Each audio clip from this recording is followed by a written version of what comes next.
Welcome to The Explainer. Today we're unpacking a really fascinating, highly structured philosophical blueprint for life written by Zhuixi Feng, and it's called The 8 Footstones for a Successful Life. If you've ever been curious about how deep spiritual concepts and rigorous societal rules can kind of merge together to map out human existence, you're going to find this incredibly engaging. So, how exactly do you build a life that won't completely collapse on you? Well, let's dive right in and find out.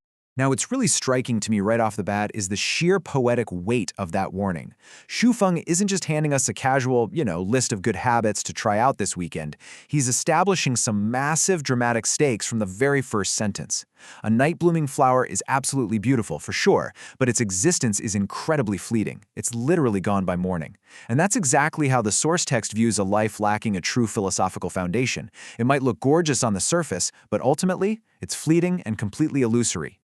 Okay, so to really grasp this framework, we first need to understand the core architectural metaphor that Xu Feng is relying on here. The footstone, or jishi. A footstone is defined in the text as a fundamental guarantee, the literal base that is required for a successful life. Think of it like constructing a towering skyscraper. If you pull out even a single foundation stone, the structural integrity is compromised and the whole thing comes crashing down. According to the text, this is an absolute all-or-nothing game. None of the 8 footstones we're about to cover can be excluded. You literally need all of them to keep the structure of your life standing strong. So, here's our blueprint for The Explainer. To make everything easy to digest, we've organized Xu Feng's 8 rules into logical thematic pillars. First, we'll look at the spiritual and cosmic foundations. Second, civic and familial duties. Third, integrity and personal drive. Fourth, courage in the collective. And finally, we'll step back and review the complete foundation. Let's get to it. All right, kicking things off with Section 1, Spiritual and Cosmic Foundations. This represents the absolute highest level of life spaces. So the text actually begins its blueprint way up at the very top of existence, like the most cosmic level possible. Step 1 of this entire philosophy is that you have to firmly believe in the greatest creator. Xu Feng identifies this creator as the absolute source of life and wisdom and the fundamental guarantee that leads us humans to higher life spaces. It's a massive concept, right? Then Step 2 builds directly on that cosmic origin. You must follow the Tao. The Tao is described here as the ultimate truth, the source of our spirit, and the vital bridge to attaining eternal life. Together, acknowledging the Creator and following the Tao act as the necessary starting points for what the author calls sublimating the quality of your life. And this sets up a pretty intense contrast right at the heart of the philosophy. On one side, we have the rooted spirit, safely connected to that eternal bridge of the Tao we just talked about. But on the flip side, the text presents a genuinely terrifying alternative, the illusory life.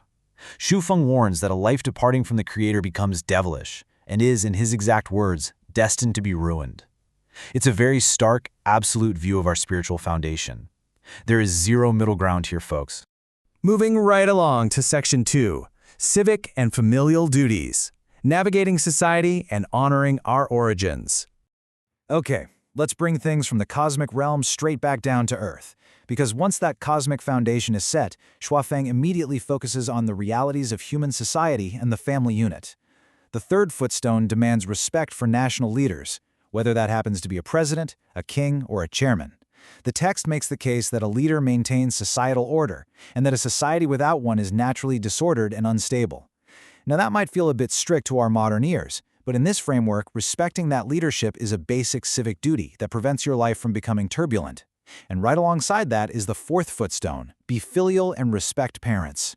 Just as you respect the order of society, you have to honor the very origins of your physical body. The big takeaway here is how these earthly duties actually anchor us in reality. A rooted life is one that practices filial piety, successfully following what the text calls the Tao of people. But what happens if you disrespect your parents? Well, Xu Feng uses some seriously haunting imagery for this. He calls it the rootless life. By destroying the roots of your physical existence, the text warns that you risk becoming a lost and lonely soul, basically wandering aimlessly like a ghost without any anchor in the living world. Yikes. Next up is Section 3, Integrity and Personal Drive. We're looking at the virtues of individual conduct. Now we're shifting our focus to the third pillar, really zooming in on the specific personal virtues you need to maintain your humanity on a day-to-day basis. The fifth footstone is to be trustworthy and have integrity. And get this, Xu Feng writes that without integrity, a person actually slips downward into lower life spaces. They become merely something wearing a human skin while no longer truly belonging to the human category. That is a visceral metaphor. Paired with this is the sixth footstone, be diligent. The text strongly condemns laziness, ignorance, and the gluttonous, wandering lifestyle of a wastrel.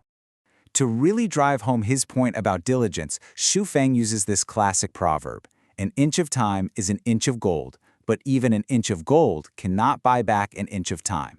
It's a fantastic visual representation of value, isn't it? Honestly, it's the ultimate anti-procrastination warning.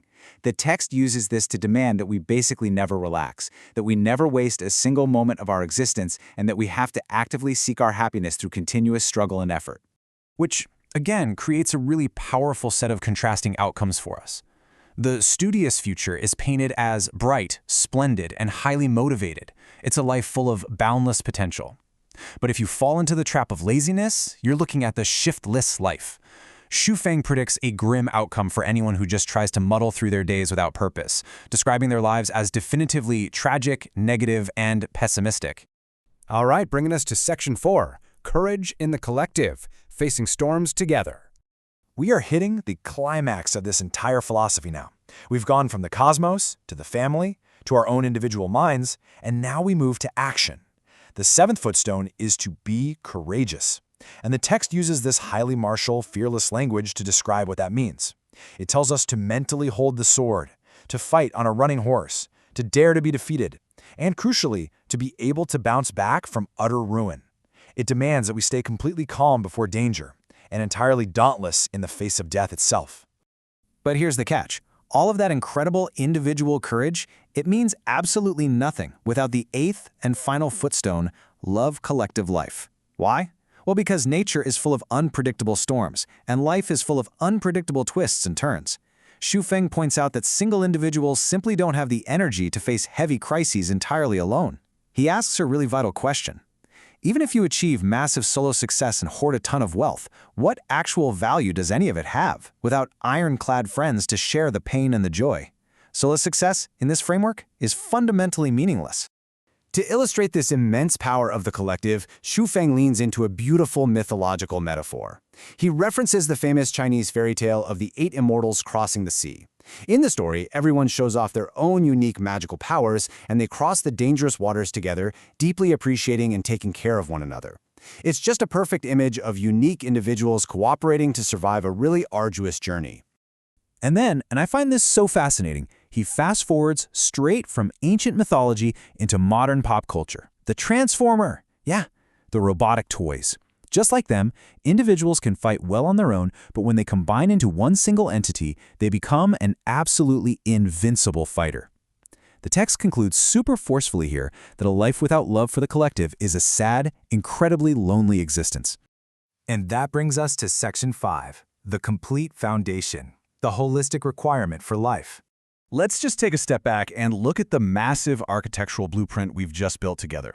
We've got the spiritual connection to the Creator and the Tao.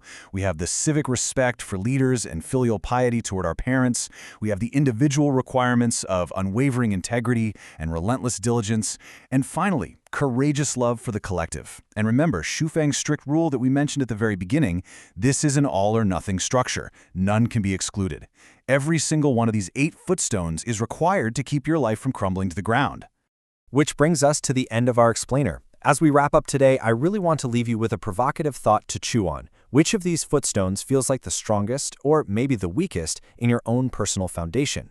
And taking it a step further, how does our modern, highly individualized society actually balance these strict, ancient-feeling ideas of collective duty, civic obedience, and cosmic order?